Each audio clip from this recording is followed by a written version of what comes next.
Hey guys, it is Tuesday here in West Virginia, and we are doing a lowrider video. Our two for Tuesday, we got two awesome lowriders from Hot Wheels RLC to crack open for you. These came out last year, and I missed out on them last year when they became available, so I ended up just recently picking them up.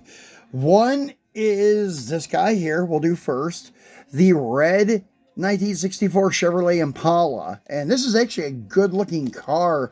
And I actually, in my opinion, think it should be worth more than what it is just because it looks good. But I think the reason being that it's not is because of the production. It's not limited like the other two were. So here goes the story that they have here. When it comes to iconic cars in the Southern California car culture world, the 64 Chevrolet Impala sits amongst the top, thanks to its long, round body and customizable nature. This car found itself in the epicenter of car modification. The suspension was arguably the most popular change to make on the car, creating the famed lowrider look. In many cases, people raised their car and added hydraulics, affording the driver to bounce and manipulate the car's stance as they please. Another key aspect to these cars were the incredible paint jobs, often creating works of art on the body. This version is a stunner with red Spectraflame paint and gold accents over standard chrome plate. The Amor 64 license plate acknowledges the love many car enthusiasts have for it.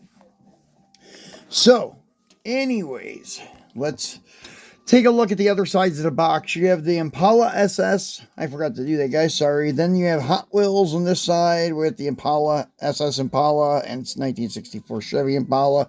On this part, you have your licensing stuff for Mattel Creations and Hot Wheels and General Motors.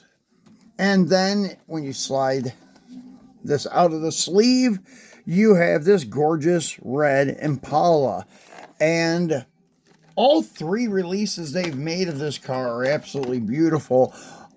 This is one car that I do not mind a Spectraflame on because they do use a lot of paints that in the lowrider world that almost do look chrome. And now with the technology of these car wraps, you can actually get chrome wraps for your car. So this chrome red Spectraflame looks really good, but a high quality candy paint job could look like this too. So this thing is top notch in my opinion. So as I said, the license plate says Amor 64. And the grill and front bumper are still chrome, but you do have those half headlight covers in gold. That's a pretty cool trend from back in the day, like the 60s, when 70s, in the hot rod and lowrider world, people used to put those on their cars. And then you have your all gold Dayton wire spoke wheels with like the standard offset. They're not reversed. They don't have that deep dish look, which I like the reverse look better than these, but these are not bad. Then, as I said, you have the gold striping, gold Impala SS emblems, and more gold pinstriping on the hood and deck lid. And as you can see on the package tray, they did some details of some speakers and such. And you have a two-tone interior. It's white and red, which looks really cool. And it looks like you have a gold steering wheel in there, which is pretty slick. Then on the back side, you have your 3 taillights per side, 6 total. And the trim around the back is still stock. This car would have deserved all gold treatment. I wish they would have done that because they did around the window trim and stuff in gold. This car really needed all gold trim and bumpers since they went to the extreme of doing around the windows. If they would have left around the windows silver, then I'd say the rest of that's okay. But since they did that, I don't know, they should have done the other. And then being chrome plated on the underside. This thing looks really sweet because it does look like a true lowrider. How everybody does all that. Well, not everybody, but everybody with a big salary or budget, they do a lot of chrome plating on the undercarriage. So this looks pretty realistic like that.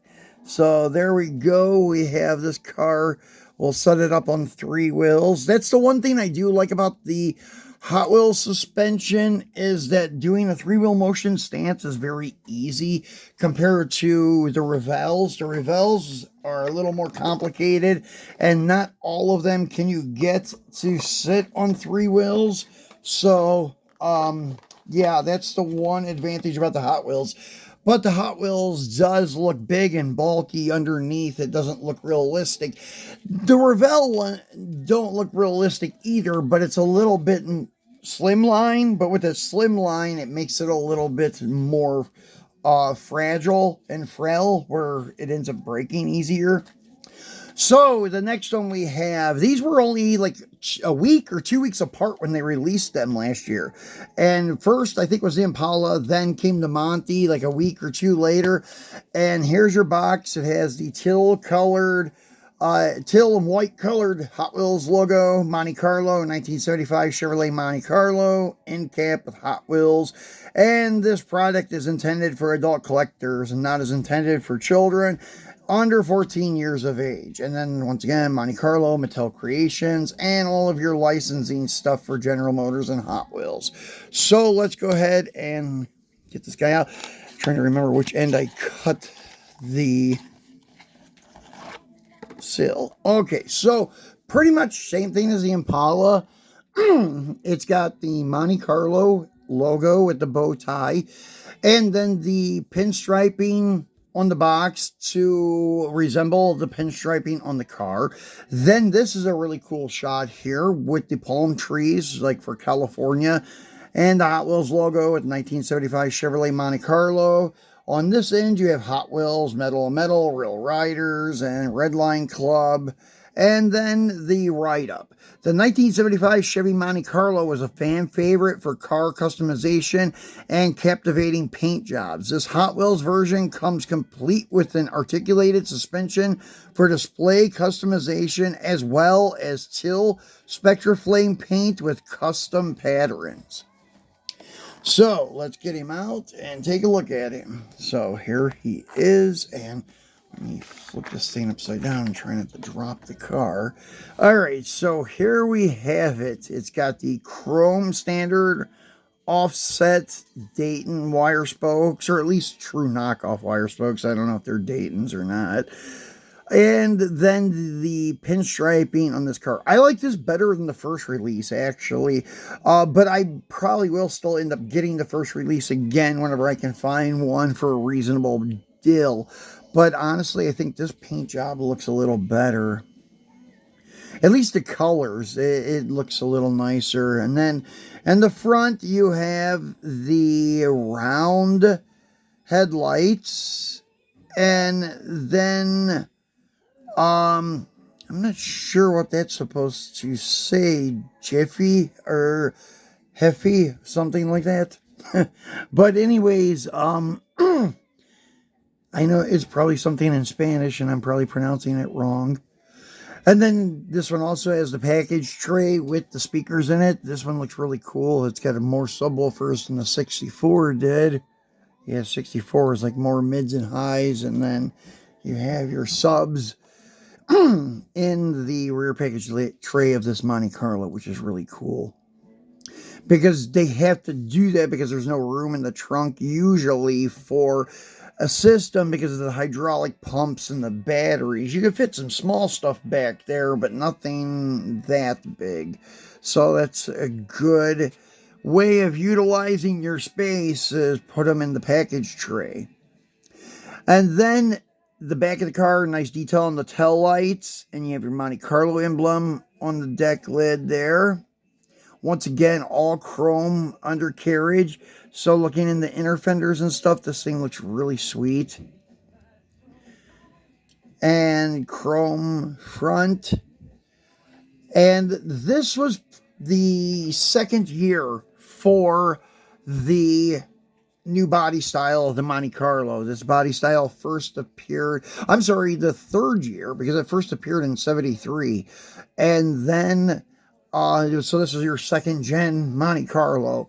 And this style with the round headlight lasted from 73 to 76. Then I think in 77 is when they went to the stacked light, or it may have been 76 actually. They went to the double stack light, and they had it in 76 and 77. Because in 78, that's when they went to the downsized G body platform Monte Carlo.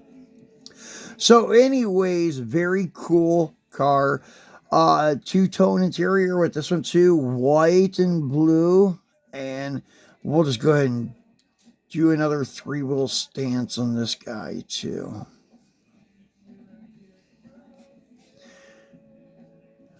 Trying to make it look as realistic as possible.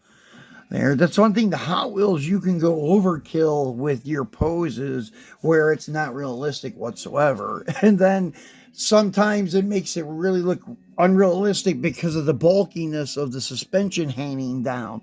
Now this stance, it doesn't look too bad because you can't really see that much of the car underneath. Let me drop it down to the standard height, and it's a little bit bulky there. You can see the cross member because everything drops with the Hot Wheels suspension. Your whole front cross member, your control arms, the bottom of your engine and transmission and such. So it's like if the car wasn't a ladder frame and had a subframe, it's like dropping the whole entire subframe. But these were ladder frame cars. But anyways, you get my point. It's like if you had a Camaro or Nova and you dropped the entire subframe, that's pretty much what that looks like. So, guys, that's it for our 2 for Tuesday today. Hope you enjoyed it. We'll be back again at the latest by Friday for our Free It Friday. We may be back even before then because, as I mentioned, we got quite a few lowriders to show you guys and such up close and personal. I know you guys seen the display the other day in a little brief demonstration of, or not demonstration, but a brief showing of the diorama. And anyways, we'll do each and every one of those cars close up and more detailed. So be sure to keep your notification bell turned on so you know when we do drop new videos, because we do a lot of spontaneous stuff. So thanks for watching, guys, and we will see you again soon.